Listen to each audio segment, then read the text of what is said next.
Welcome to Coffee, Culture, and the Capital with Sophia and Greg. Hello, everyone, and welcome back to the podcast. If you were watching the video of it, you will see that Greg and I are actually in person together for this podcast up in the Sacramento office because I was here today testifying on a bill, but it's been a while since we've been on the pod. On the pod, I know. We've been away for a while, and this is the first time you come back in a long time. This is how we originally started the podcast when you lived up in Sacramento, but then you headed back south to where you like it better. And but it's good that you're down there because you're covering all the events that we can't get to, and so it's been good. Yes. But yeah, we're finally back together and we're going to catch you guys up on about what's been happening in girls sports. We're going to talk about a couple interesting bill committee hearings, things like that, constitutional amendments. We're going to talk about there's some stuff going on in regards to race and things like that. And we're also going to dive into a pro-abortion hearing where we actually heard from a former abortionist. That's right. He was testified against a bill that's going to make it easier. We're actually lower the standards on second and third trimester abortions. These are the most horrific of the procedures done. We're talking about babies that can survive outside the womb in the third trimester. So wait for that. Absolutely. And before we dive into everything, Greg, what do we have coming up on June 24th? If you look at our website, we have launched something new. It's called the CFC Lobby Day. So many times people call up and they say, what can I do? They listen to a podcast. They want to do something besides just listen and complain. Well, we are giving you something to do on June 24th, which is actually in 2 weeks. We are encouraging people to come down to the Capitol, and we are going to help you go to legislative offices and talk to legislators. And we're going to provide you all the information. We call them lobby sheets. So it's one little pager on each of the bills. You can learn what the bill does, and then you can go to your legislator and to other legislators. And this happens all the time. They're expecting this, and you go into the office and you just hand them the sheet and tell them your concerns. And so, but even if you can't make it up here to Sacramento, you could actually do this in your own neighborhood, because every legislator, both a senator and an assembly member, have district offices where they come home after they've been in Sacramento on every Friday, and that's where they are. And so you can actually go to their offices. I used to work in these offices, and people came in all the time. So you need to get in the habit of making sure your legislators hear from you, even in the remotest parts of California. Absolutely. So look at the show notes if you want the link to that. You got to register for it so you can sign up for that, get all the information, and hopefully we'll see some of you guys in person June 24th here at the Capitol. You'll get the address and all that stuff if you sign up for the lobby day. But Greg, last time we were on, and we've talked about this a ton on the podcast, on social media, all that, the girls' sports issue. Yes. We have watched we saw actually in track and field this year 3 different males competing in the girls category.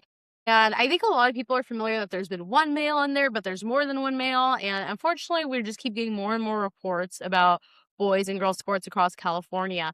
But last time we chatted with you guys, we were telling you about a press conference we had, that there was a boy that was tracking to come first in 3 girls events. Right. And so we watched that unfortunately play out on the last weekend of May. We watched a male athlete take first in 2 girls track and field events, and he took a third in another event. And there was just so much, there was a lot of debate and conversation, all these things. And CIF, they tried to make like a small adjustment to make it seem like this was all okay, or try to make things better. And what they did is every event that a male athlete was in, they would allow an extra female to continue on if a male came in the top spots. And then they would make it so the female would share a podium. So when this male athlete stole first place, they had the girl who actually got first place stand on the first place podium with him, which honestly is so like humiliating, I think, to have to stand up there. Like this is state. This was the top of the top athletes across all California. And I truly think some of the best athletes come out of California. We have such a big state. We have so many people.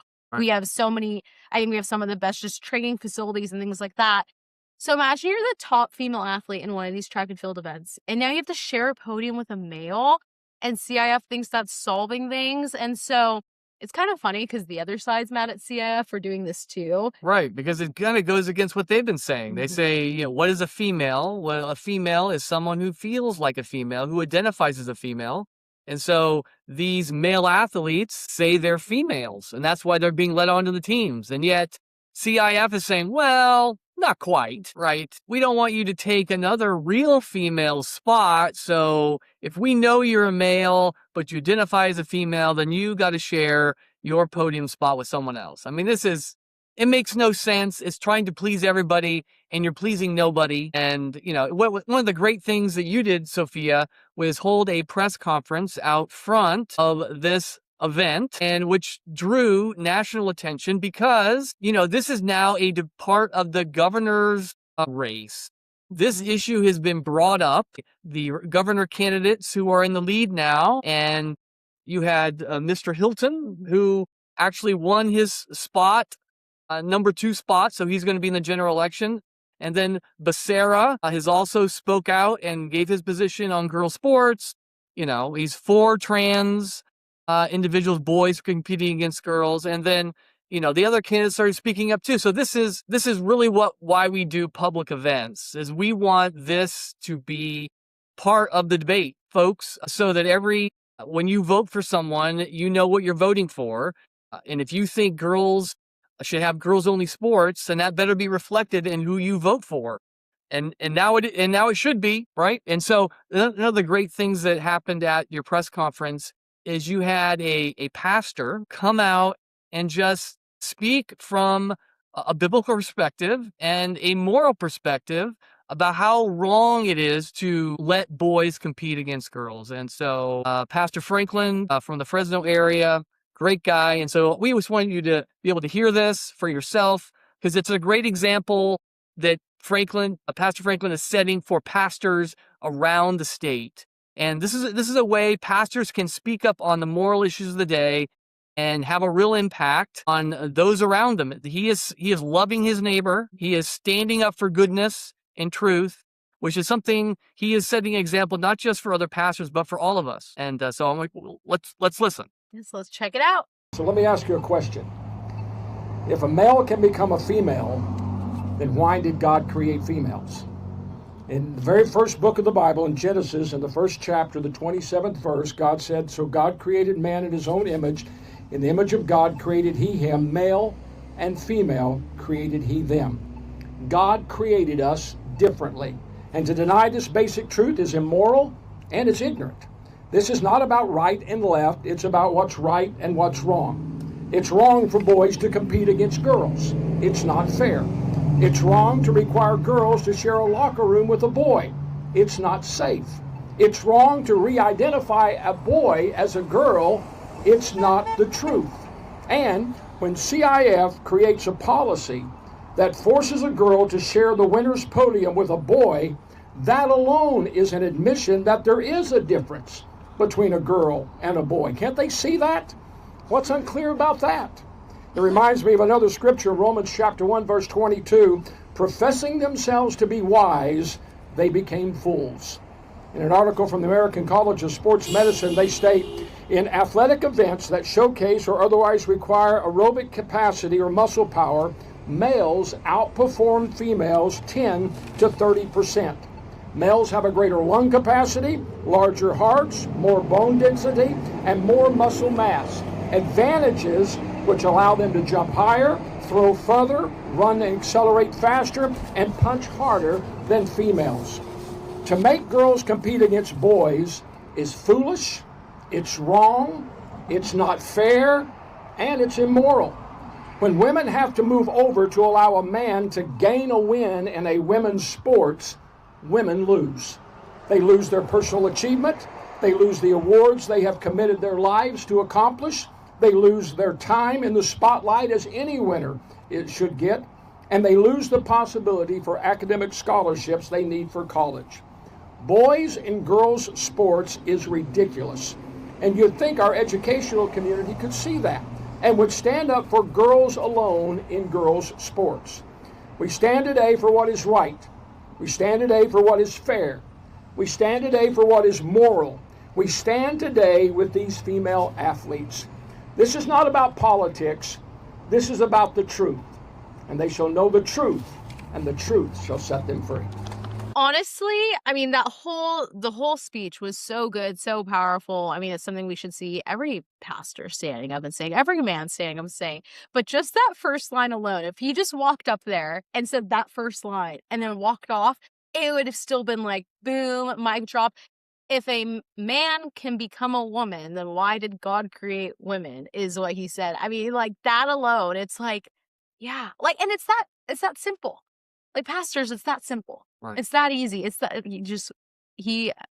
I'm grateful for Pastor Jim Franklin, for pastors like him, and every pastor needs to be speaking out like this. Right. And he's setting an example for Christians in general, right? And we should all be thinking, how do I love my neighbor in this situation? What does it mean to love your neighbor? When you see your neighbor being treated unfairly, when you see your neighbor being hurt or disenfranchised, right? It doesn't matter who they are. What does the Christian do? Does the Christian do, I don't want to upset anybody, oppose them, because, all the powers that be are all for this? No, that's not what the Christian does. The Christian says, I'm going to love my neighbor come what may, right? And love means caring for them. And so these athletes, these young female athletes, are being taken advantage of. And everybody knows it, but everybody is just like, who wants to be the person to stand up and do something? Folks, this is embarrassing. Folks, it really is embarrassing that the majority of folks think this is unfair, and yet we're all going along with it. Right? That is how evil spreads and thrives.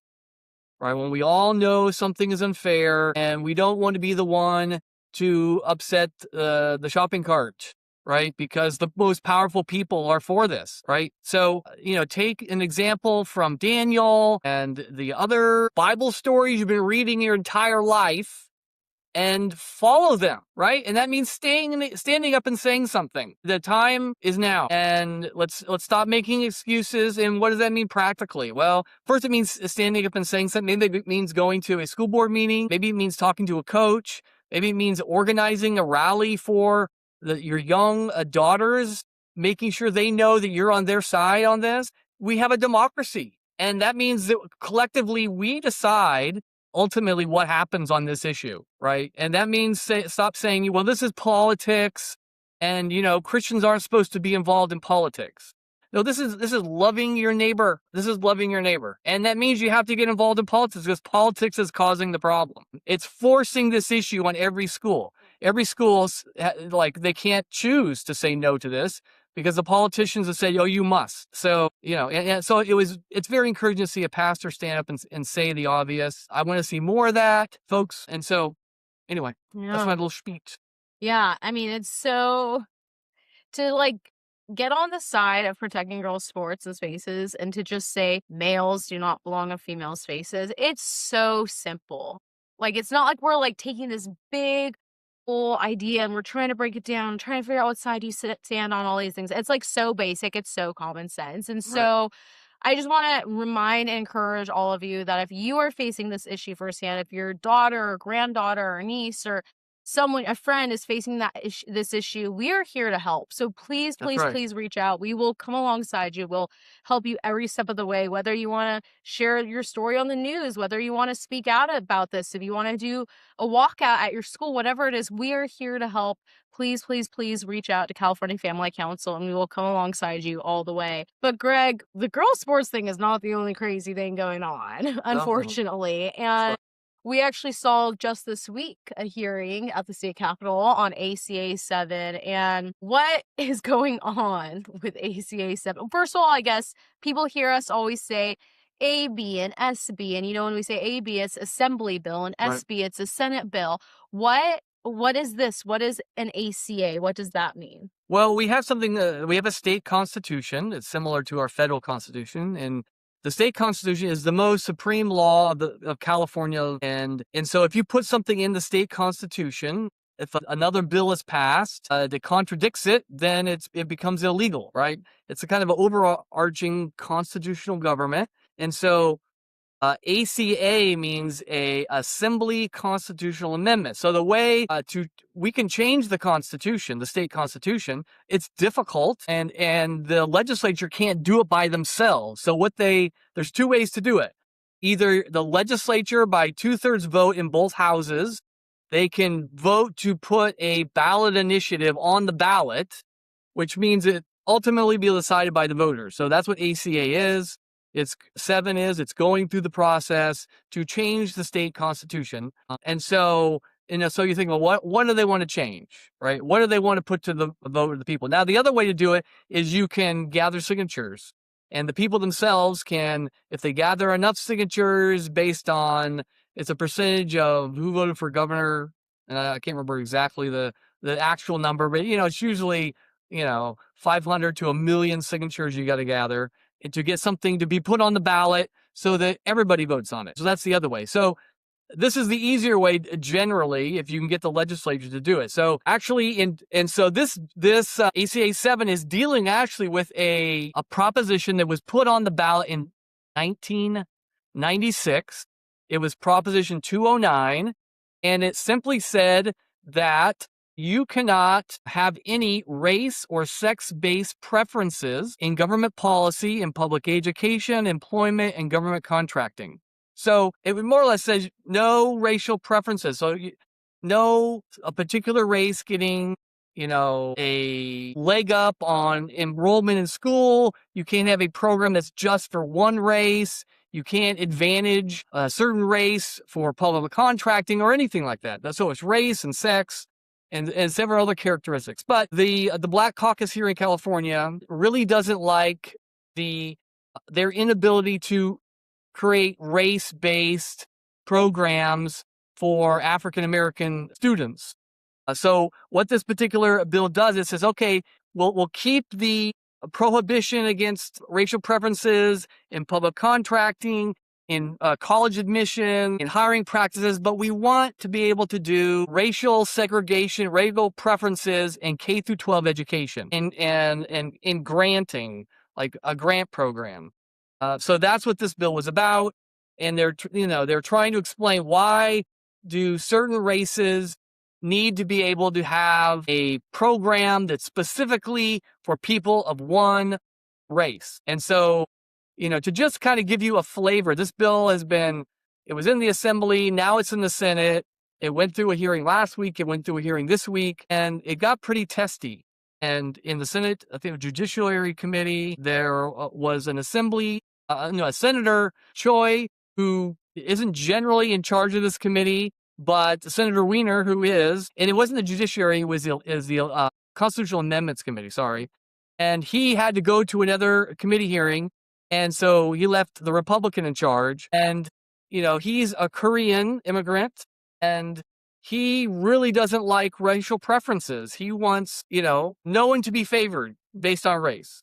And he was trying to understand why the Black Caucus wants racial preferences, and this is the explanation and a little bit of the debate that happened. Don't expect you to understand, and thank God you don't understand, because we wouldn't want this experience to be put on anyone in this world.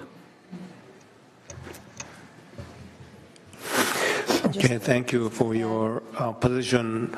Can I please? Let me respond first. I do know the black history, dark history in America here, but through the ages of effort, the dark age is over, thankfully. And as Asian American, says who? Yeah, I'm sorry. Says who? This age is over. This is a bunch of black folks right here who are telling you, and you're trying to tell us what's over? On the Constitution of the United States, California Constitution specifically states that no person shall be treated and what we're saying is we don't care what the Constitution says. What we're saying is we live it every day, and the words have not fully been realized. And we are here to ensure that the words are fully realized. Again, don't try to explain our experience. Don't try to explain what is happening to us. If you want to oppose it for your own ideological purposes, just oppose it. But what you're doing right now is immoral, it is unjust, and I suggest that you just allow us to close. Wow. I mean, just him ending it saying it's immoral and it's unjust, and I suggest you just let us close. Like, I mean, we just see the crazy comments coming out of left field all the time from Assemblymember Corey Jackson, but like so crazy that he would state something along the lines like, this is my lived experience, and whatever you have to say, I don't want to hear it. Like, you just let us talk. You just it just so, I can't believe it. And you guys need to go watch the entire hearing. It'll be linked in the show notes. You guys can watch that. But it's funny how, I don't know, Corey Jackson, some of these other legislators, when they have something they want to share, it's their lived experience and believe me and all this stuff. But then when we're defending the girls' sports issue, the life issue, and we're sharing all these testimonies with them and stuff, now it's up to their ideology, not lived experiences. And it just, everything's so backwards. I mean, I can't even believe that. Right. I think it would be good for everybody to kind of listen to the debate, because this is the attitude of many at the Capitol, especially the Black Caucus. He before he got into the little comment that we showed you, he started listing off all the areas where, blacks are still behind other races, whether it's, housing rates or education rates or, even lifespan. And their explanation for this is solely systematic racism that's still embedded into society. Like, if there was some particular program or a particular law that was causing these things, everybody would be eager to figure out what discriminatory law and policy is in place and fix it.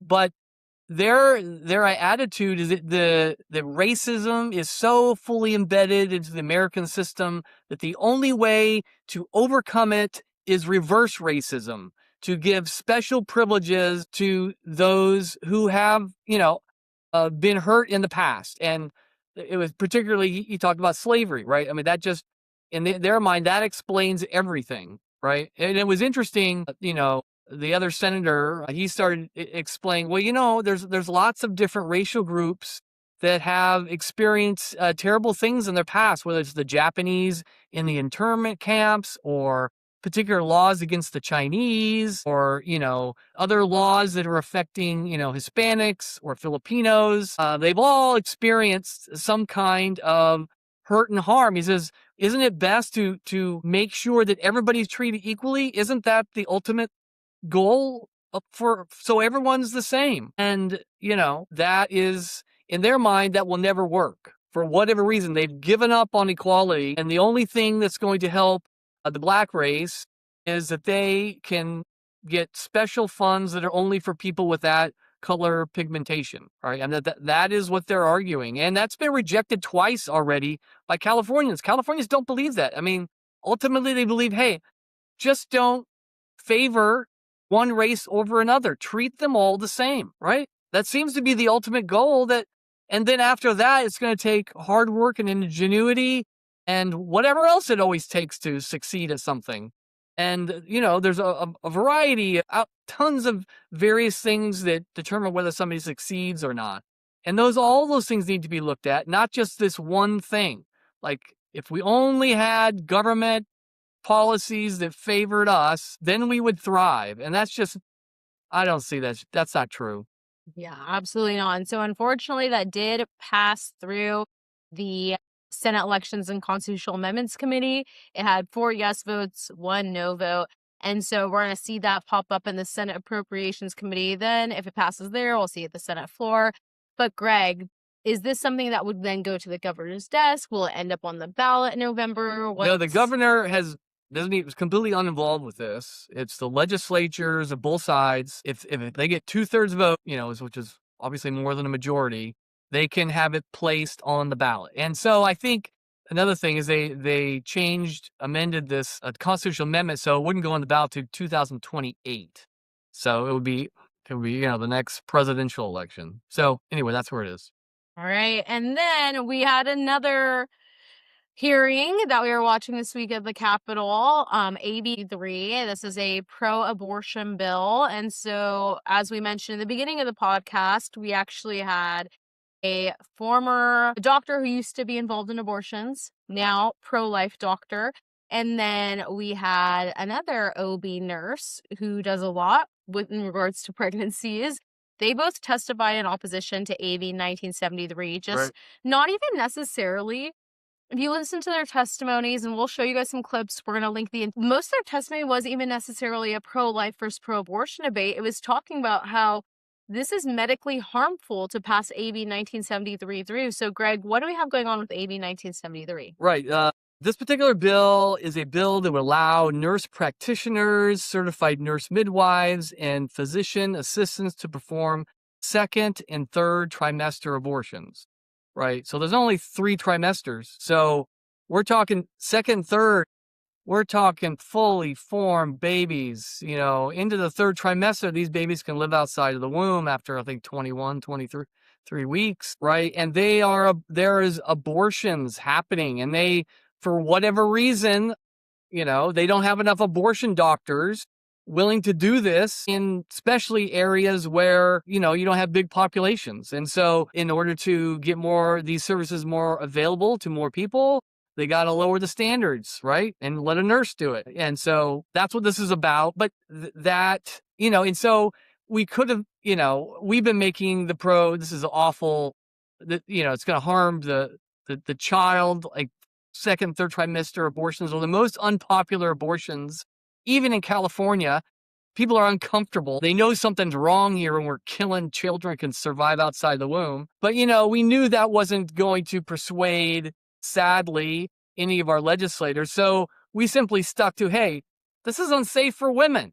Like, why are we doing this for women? So that's what both the nurse that we had testify and a former abortion doctor came and explained his own experience. And I got to interview him afterwards, and he talked about his conversion to Christ and how he realized that abortion was wrong. He repented of his sins, and now he spends a lot of his work doing pro-life work. And so that's why he's super concerned about this particular bill. And we'll let you listen to his testimony, and he explains how complicated and dangerous second and third trimester abortions actually are, and that letting a nurse practitioner do it is going to put women in danger. Yeah, so let's go ahead and check out what he had to say. Good morning. My name is Dr. Vanson Wong. I am an OBGYN physician with 31 years of experience as a clinician and administrator, having been in charge of abortion services and an OBGYN department for the largest healthcare company here in Sacramento. I vehemently oppose AB 1973. It will endanger the lives and health of pregnant women throughout the state. APCs presently perform first trimester procedural abortions, and it is the first trimester abortions where a study did document equivalence in terms of safety for both APCs and physicians. However, a second trimester procedure is an entirely different one with higher risks of life-threatening complications such as hemorrhage, intestinal perforation, and sepsis. Therefore, any claims regarding that AB 1973 is safe is pure speculation.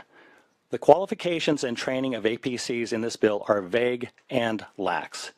A physician's assistant, for example, with absolutely no experience in women's health would be eligible to provide abortions after a training program. A current provider of second trimester abortions can be the sole judge of the competency of a new abortion provider. This bill begs for a standardized pathway to ensure that all new practitioners are sufficiently trained and are competent abortionists. There is no quality review in this bill. If we don't collect statistics on complication rates, how will we know if AB 1973 has created a system of safety or one of danger? To summarize, AB 1973 is fundamentally flawed. There is no requirement for specialization in women's health. There is no standardized training required for APCs, and there is no monitoring of the outcomes for APCs. It is a recipe for disaster, injury, and death. Please do not pass this bill. Appreciate it. Fundamentally flawed. When he said that, I thought that's how you could explain most of the bills we see at the state capitol. Right. I think it's powerful to hear from someone who is actually involved in performing abortions, then come out and say, no, here's the harms of this, and just his testimony. So as Greg mentioned, you interviewed him. So I would definitely recommend go watch that. It's only about a 5 or 6 minute interview. Go watch that. It's powerful. It will be linked in the show notes. But Greg, these legislators who are so pro-abortion and talk about how abortion's great and all these things, they forget to actually state that abortion is the killing of an innocent human being. Right. What was there? If people are watching the video, they could see you were sitting there in the committee hearing, you're there in the back. What was the reaction of the legislators to actually hear from someone who was a former abortionist? Or do they just not care? Are they so focused on their ideology of pushing abortion? It just was like, we don't even care who's Well, we did have one senator, say, hey, can you, say something about what the opposition said about safety, right? And it was almost like it was planned because she had a written statement that she read back and saying, oh, it's safe. It's safe. They're going to have training and, it's all going to be good, right?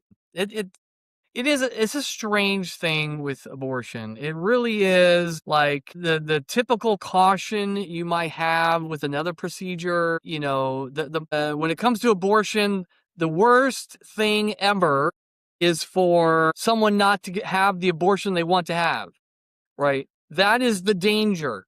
And so they're willing, because that's the worst thing ever, they're willing to compromise women's health if it means, you have to scuttle some of the safety standards, right? Because it would be worse that a woman would have to have a child, and she couldn't get the abortion she wanted, and she had the child, right?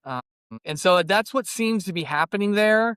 That there's no abortion bill that they will not feel obligated to support, and so you just feel like something irrational is happening here, and it's what we're trying to do is pull back the curtain, right? Because we're acting like this is some kind of healthcare when it really is a systematic eradication of human beings. And we're making it sound, appropriate, like, oh, it's just a debate over, training, right?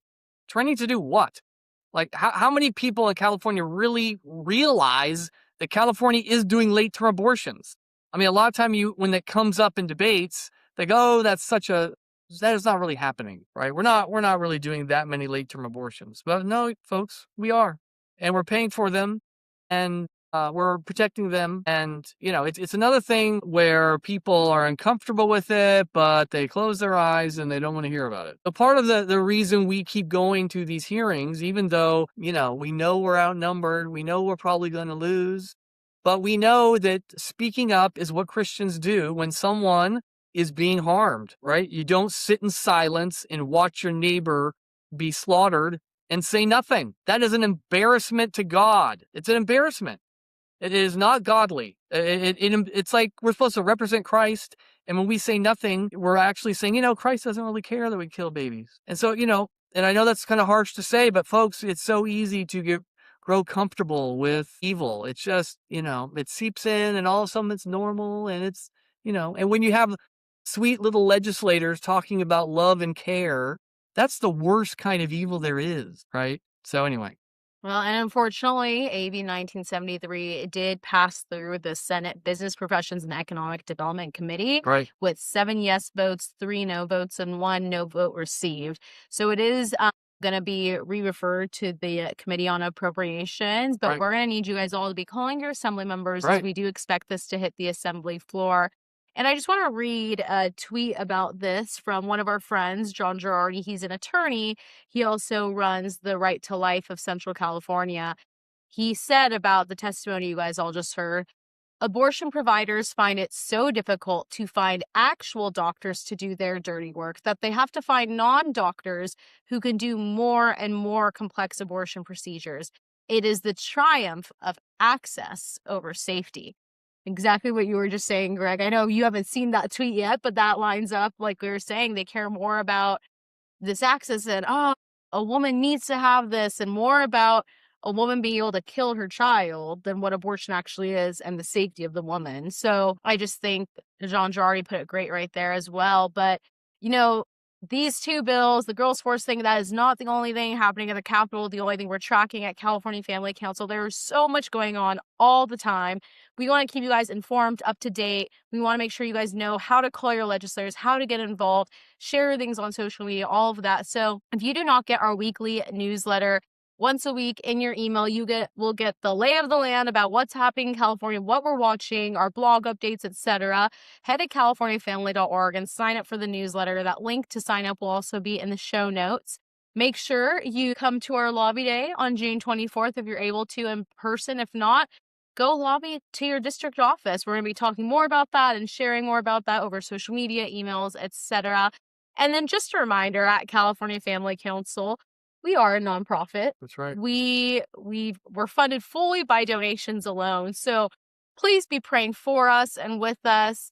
Please be calling your legislators. Use our call-in campaigns. Make your voice heard. But we're going to continue to fight the good fight, to stand for biblical values, to stand up at the state capitol, at school board meetings, at city council meetings, to stand for truth across California. And we cannot do it without your donations as well. So please, if you have the ability to and on your heart to donate to California Family Council, that link will also be in the show notes. And then mark your calendar, September 12th, we will be having our Orange County Gala with Seth Dillon, the Babylon Bee CEO. And so tickets for that are now available. So if you can't make it up to the state capitol for some lobby days, if you're down in Southern California, we would love to see you September 12th. It is honestly one of my favorite events of the year because we're just kind of celebrating our good fight with all of the Californians, and it's just a time to actually get together and be encouraged versus sometimes all the crazy. So September 12th, mark your calendar. You can get your tickets now. The link for the gala tickets will also be in the show notes. But with that, Greg, anything else? I think we're good. All right. Well, we will see you all next time.